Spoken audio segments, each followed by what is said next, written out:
So let's talk about solubility. What dissolves? Ionic compounds, for now, are soluble. However, when we get to the next unit, you're going to see that there are certain ionic compounds that do not dissolve and they become precipitates. And there's a whole solubility chart. But for our purposes right now, ionic compounds are soluble, and we're only going to really work with the soluble ones. Yes, that's for, we'll talk about the non-soluble ones next unit. All right, this idea of like dissolves like. You just saw chromatography paper, right? And the one that is polar is going to move faster if it's a polar solvent. The one that's non-polar is moving faster if it's a non-polar solvent. This idea of like dissolves like is based on this concept of intermolecular forces, right? If you have a polar compound and a polar something, right, it's going to interact with each other, and that's what it means by like dissolves like. Degree of polarity and presence of intermolecular forces will determine solubility. So when we look at oil and water, what do we know about oil? It's very hydrophobic. What does that mean? There's really it's a very non-polar compound, right? We know water is a very polar compound. So you know that when you mix oil and water, they don't mix. They're not miscible. We called it immiscible, okay? This you know. Now, let's look at this. Sodium chloride is least soluble in which of these liquids? A, B, C, D, or E. And why? I want justification. Which one? Because? It's ionic, right? So, sodium chloride is ionic. It really wants a polar compound or to dissolve in, right? But CCl4, even though we know CCl4, each bond between the carbon and the chlorine, remember, is polar. But what do we know about the overall? The dipoles cancel each other out, so therefore the compound is not polar. Yes, Alex? Is what? What is 2 or 1? Therefore chloride. Oh, 1. Because sodium is +1 and chloride is -1. So it's NaCl. Doesn't matter. It wouldn't be sodium chloride. Then it would be magnesium chloride, like MgCl2. It's based on charges, right? Ionic compound.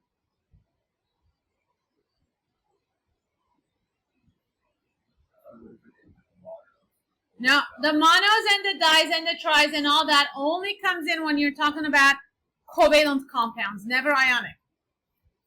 Ionic never gets prefixes. Okay, let's look at this. Use the information in the table below to respond to the statements. Identify a compound from the table that is non-polar. Justify your answer.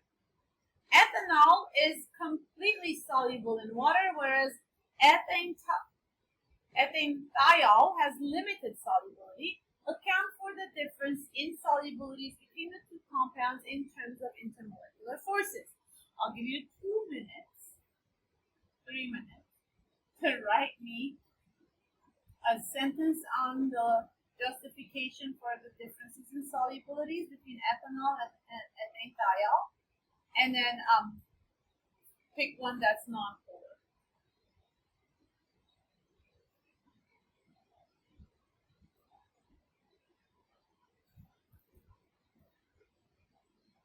Okay, so Harrison says ethane is non-polar. Does everyone agree with that? Yes, because it's a hydrocarbon.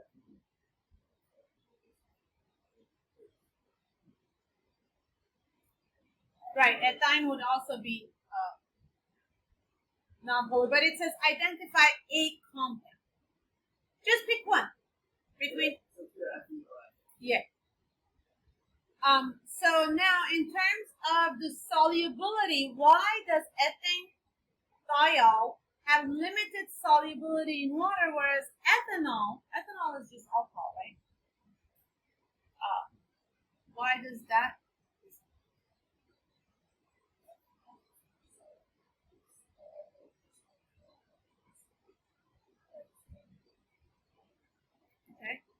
Does everyone agree with that one?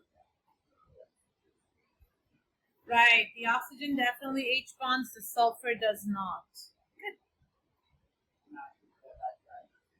Yeah, definitely.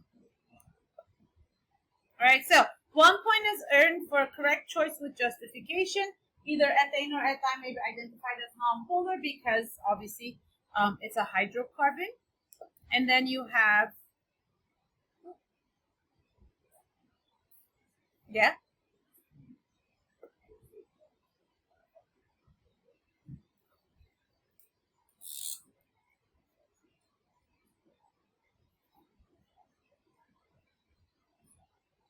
Anything with a Y, iron ending, blood six triple bond. Ene ending is a double bond. Ane ending is a single bond. That is nonpolar. That's why you can pick either one for that answer. Right. Right. So ethanol forms strong H bonds with water. Ethanol does not have the similar capability. Therefore, it is less soluble. All right. Beautiful. Okay, so substances with similar intermolecular interactions are miscible, also that means soluble, right? You can mix in. And then if they're dissimilar intermolecular interaction, polar with nonpolar, they are immiscible or also known as insoluble. Okay? Now, we're going to talk about light. Light. But before we talk about light, we'll talk about the absorption.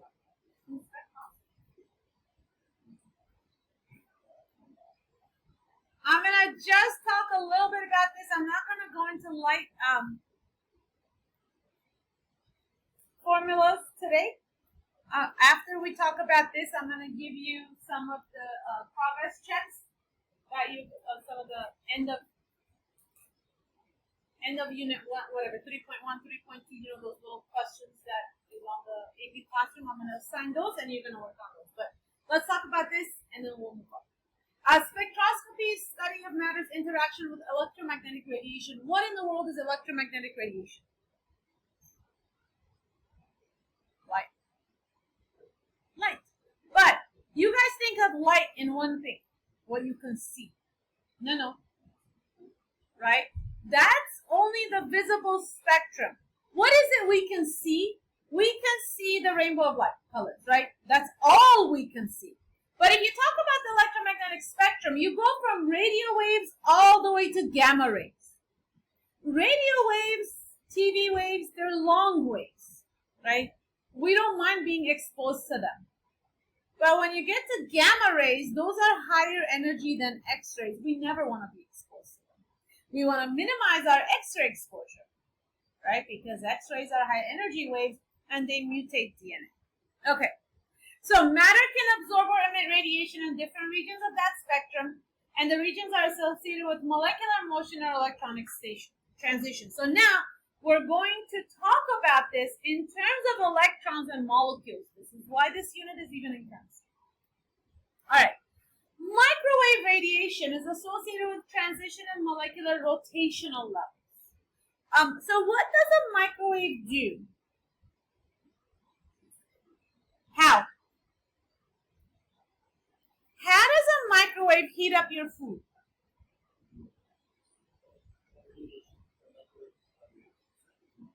What molecule specifically? Yep. And what does water molecule do when it absorbs microwave radiation? It rotates. So basically the water molecules are rotating. That's why things that don't have a lot of water in there, it's really hard to heat them up or they don't taste the same, right? But you have to be very careful if it's just pure water because it can explode in your face because of this rotational motion. So that's why you put like a little stir stick or something in there if you're ever going to boil water to make tea in a microwave. You have to put something to absorb the rotational motion of water. Otherwise, if you give it too much rotational motion, meaning you're giving it too much microwave radiation, like you have it in there for 3 minutes, you pull out that mug of just pure water, it can, because of the amount of energy and the excitement of those molecules, it can explode in your face. Yeah. Yep. Yeah, that's how you kind of have to mix. If you're heating up soup, it takes a while. Every 30 seconds, you have to take it out, mix it so that you have your water molecules doing the rotational thing. Yeah.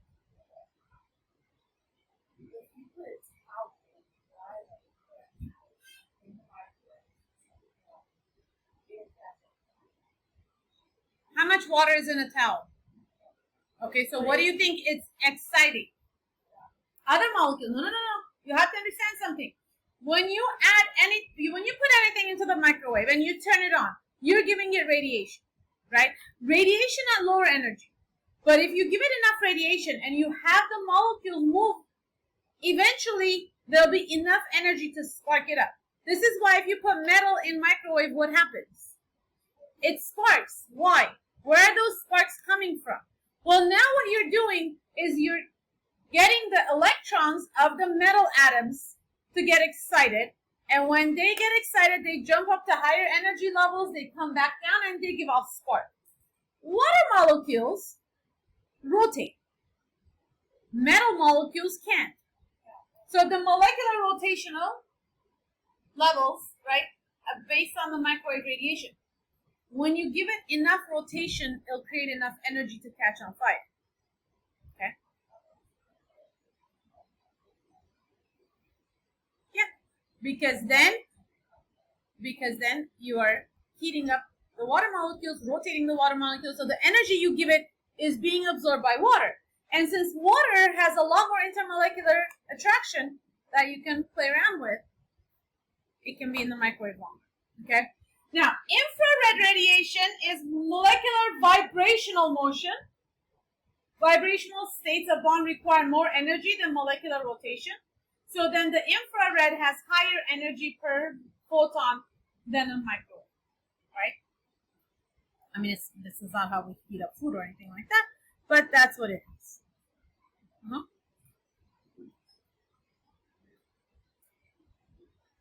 Radiation. All of it is radiation. Electromagnetic radiation.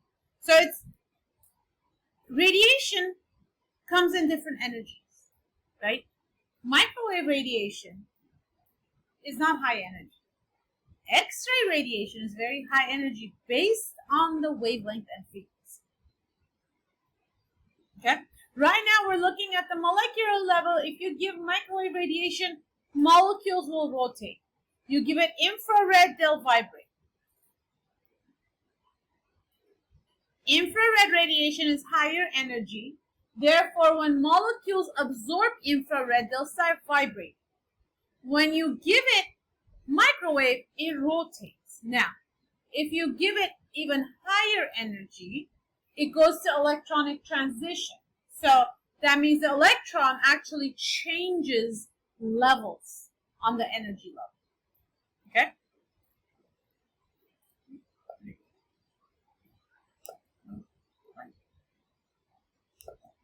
Okay, see this? This is what I was talking about. Safe and beneficial in appropriate usage, almost safe, low danger. Not so good, it's non-ionizing. Beneficial in appropriate usage, extremely harmful. This ionizes. This is what you don't want, unless you have to have an X-ray, right? You don't want an X-ray. You don't go and sit in an X-ray machine. MRI is a magnetic resonance imaging. So that's a magnetic field. That is not. But a CT scan has a very high energy.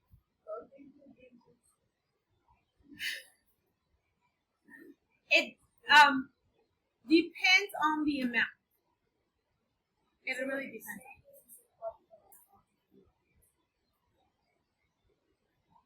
You should be listening to the radio waves are.